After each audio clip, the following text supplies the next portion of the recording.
181 लोगों की मौत, 60,000 से ज्यादा लोग बेघर किए गए और कई सारी लड़कियों का शोषण किया गया। और ये सारी कहानी है मणिपुर की।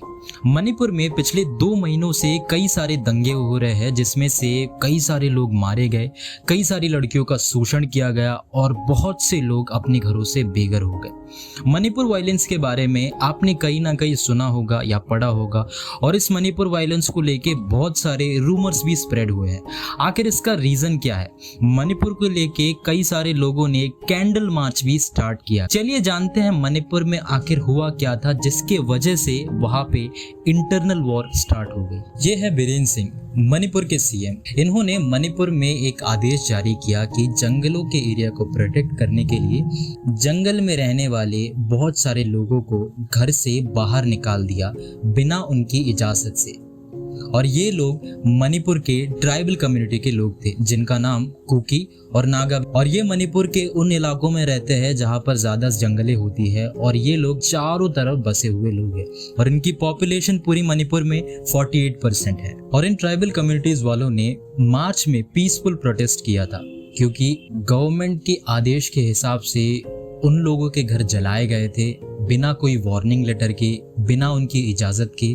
तो इन्होंने एक पीसफुल रैली मणिपुर में निकालना स्टार्ट कर दिया और गवर्नमेंट ने ये रीज़न दिया मणिपुर में रहने वाले जंगलों के इलाकों को तोड़ने का कि मणिपुर में म्यांमार और बांग्लादेश में कई सारे लोग एंटर कर रहे हैं, जिससे कि मणिपुर में ड्रग बनाया और बेचा जा रहा है। ये था पहला रीज़न वॉर स्टार्ट होने का। चलिए दूसरा रीज़न भी जानते हैं। थर्ड में, मणिपुर के चूरा चंद्रपुर डिस्ट्रिक्ट में मेती कम्युनिटी लोग जो मणिपुर के वैली रीजन में रहते हैं, जो मणिपुर के सेंटर में है, उन्होंने एक प्रोटेस्ट किया था जिसमें उन्होंने गवर्नमेंट से अपील किया था कि उन्हें शेड्यूल ट्राइब का दर्जा दिया जाए, जिसके वजह से ट्राइबल्स कम्युनिटी उनके इस प्रोटेस्ट से बिल्कुल खुश नहीं थी, क्योंकि उनका ये कहना था कि मेती लोग वैसे ही पावरफुल, वेल एजुकेटेड और कनेक्टेड लोग थे और मणिपुर लेजिस्लेटिव असेंबली में मोस्ट ऑफ सीट्स मेती की थी।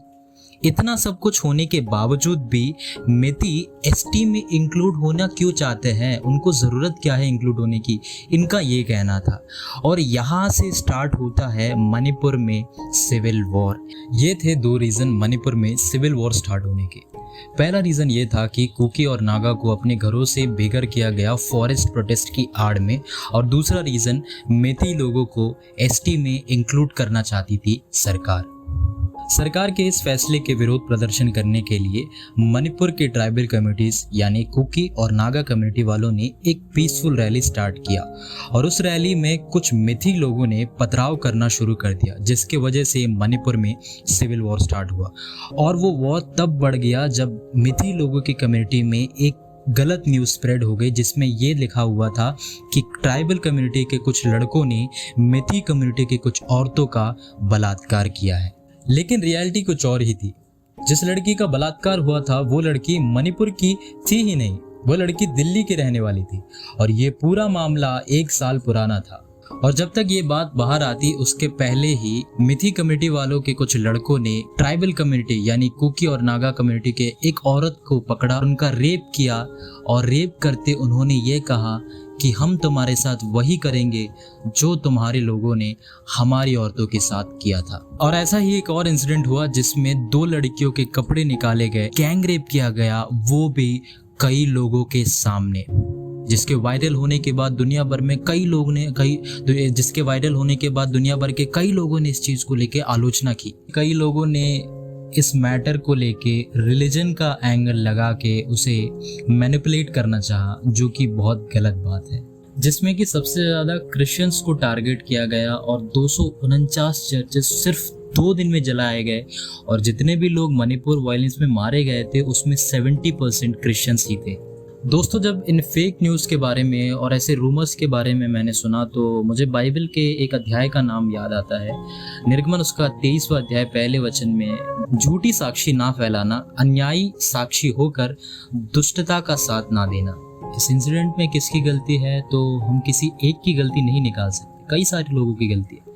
उस व्यक्ति की गलती है जिसने वॉर स्टार्ट किया, उस सरकार की गलती है जिसने अभी तक कोई एक्शन नहीं लिया, और उस लड़के की गलती है जिसके एक गलत ट्वीट की वजह से 181 मासूम मारे गए।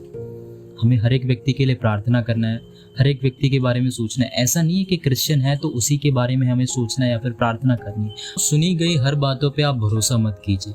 प्रभु यीशु मसीह ने हमें यही सिखाया है कि हर एक व्यक्ति को अपने भाई के नज़रिए से देखना सीखो। इसी तरह आप अपने घरों में सुरक्षित रहिए, वचनों को सुनिए और मेरे चैनल को सपोर्ट कीजिए। See you in the next video.